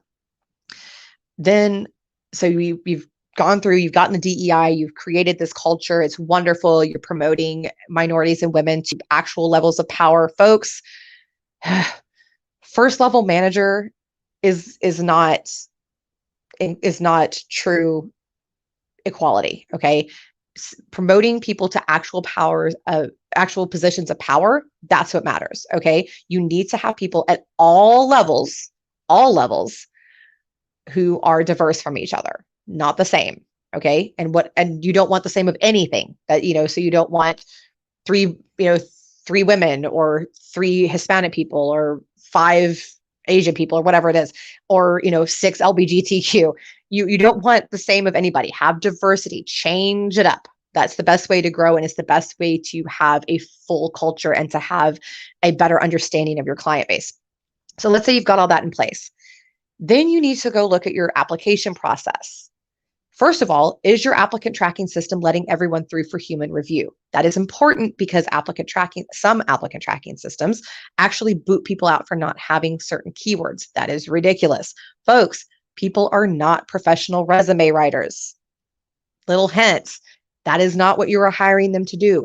Who cares about their resume? Get to know them. Have questions. Look at Indeed they're actually a great model for this. They have an option where you can put different questions to get to know the person with their application. Have that for every single job that you post so that you can really kind of get to know a little bit about them, including at least one question that describes your culture and then asks how they match into that. That's very, very important. Video interviews, great way to get to know a person and who they really are and what they can really do. Okay. Use those or audio. Audio interviews are another way to do it where they just record their voice. There's all different kind of creative solutions, but find a way to make your application process more human and to really get to know the person. Okay. Then you get to the interview. Treat everybody with respect. Make sure that your staff knows what they're doing. Make sure that they have full understanding of how to properly interview, how to properly select people. Just because somebody has an HR degree does not mean they are an expert interviewer, okay? Make sure that they've had all the training they receive and that they use it. And then have follow-up for people after they come on board. What was that experience like? What can we do moving forward? And introduce them into your culture and learn from them. Have your culture grow because of these new people. Don't just expect everybody to fit into you 100%. See what you can get from them, how you can grow from them. I've had wonderful experiences with that over the years with different employees that taught us and grew us and sent us in whole other exciting directions that we never even knew were possible. And that, folks, is the beautiful aspect of diversity, is that it's going to send you in directions you never even knew were possible, and embracing the differences between people and between candidates is how you're going to succeed and grow your business successfully. So with that, if you have any other questions, I will be dropping the LinkedIn's for everybody that was on the show today into the event on LinkedIn. I thank you so very much for joining us. If you have any questions, please feel free to reach out. Or if you want an introduction to a DEI person, anything like that, please reach out. I'm always glad to help. Thank you so much for coming in. Joining us, coming in. What am I saying? I think, guys, that it's time for a nap for me. But anyway, thank you so very much. Have a wonderful rest of the day. See you next time. Oh, and don't forget that our next episode is on mental health in the workplace. So join us in 2 weeks. Same time, same place to discuss mental health in the workplace. Have a great day, guys.